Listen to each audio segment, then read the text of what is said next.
Ready for dictation? Start. जो चीज़ हम गवा देते हैं वह फिर बहुत मुश्किल से मिलती है। जब देश आज़ाद हुआ था तब उसके साथ साथ देश के जंगलों को भी चीता से आज़ादी मिल गई थी। चिड़ियाघरों में भी धीरे धीरे चीते खत्म हुए और भारत चीताहीन हो गया। लगभग 13 वर्षों के ठोस वैश्विक प्रयासों के बाद 17 सितंबर 2022 को चीते का देश की धरती पर पुनः पदार्पण हुआ है। चीते के लिए उसी मध्य प्रदेश को चुना गया है जो बाघों के लिए सबसे सुरक्षित सिद्ध हुआ है। मध्य प्रदेश में बाघों की संख्या सबसे ज़्यादा 526 है। अब वहाँ का क्रूनो उद्यान 8 चीतों का घर हो गया है। दूर नामीबिया से लाए गए चीते लगभग 30 दिन की देखरेख के बाद जंगल में छोड़ दिए जाएंगे। अब यह वन अधिकारियों और वनवासियों पर निर्भर है कि वे मिलकर चीतों को विकास और विस्तार का माहौल दें।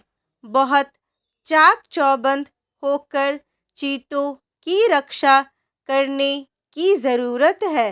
प्रधानमंत्री नरेंद्र मोदी ने अपने जन्मदिन पर स्वयं चीतों को जंगल के बारे में छोड़ा है और दुनिया हमारी ओर गौर से देख रही है। ध्यान रहे, चीतों को बचाने के लिए यह विशेष अभियान है और यह नाकाम नहीं होना चाहिए। टाइगर रिजर्व की शुरुआत 50 साल पहले तब हुई थी जब बाघों की तादाद घटकर 1800 के करीब पहुंच गई थी। उससे पहले 1947 में लगभग 40,000 बाघों का अनुमान लगाया गया था।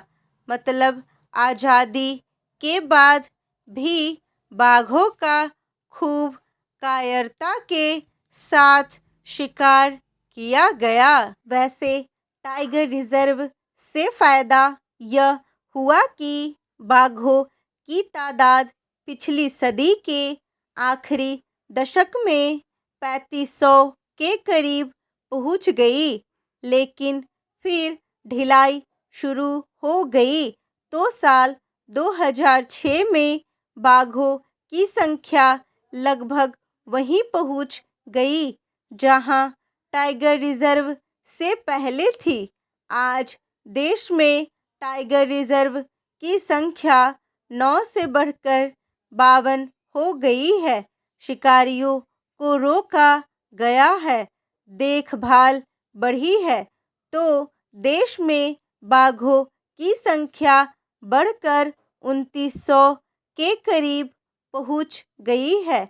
हालांकि इनमें से भी 1900 के करीब बाघ ही टाइगर रिजर्व में निवास करते हैं।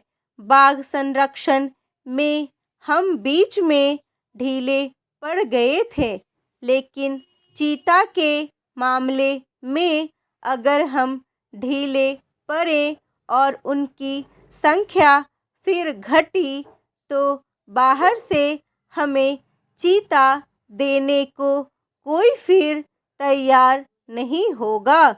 बहुत दुख की बात है, कभी अपने देश में लाखों की तादाद में चीते थे, लेकिन आज दुनिया भर में महज 7100 चीते ही बचे हैं।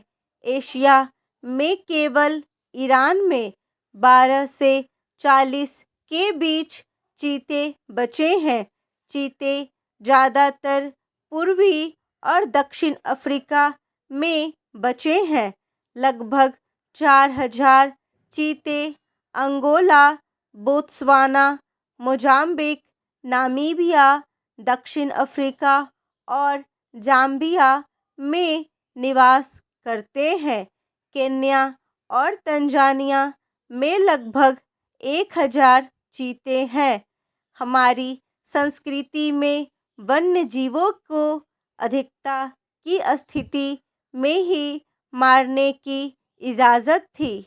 बाद में जिन संस्कृतियों का समावेश हुआ उनमें वन्य जीवों की अनुत्पादक माना गया, अतः उनसे जंगल छीनकर खेत व बगीचों को सुरक्षित बनाने पर काम हुआ।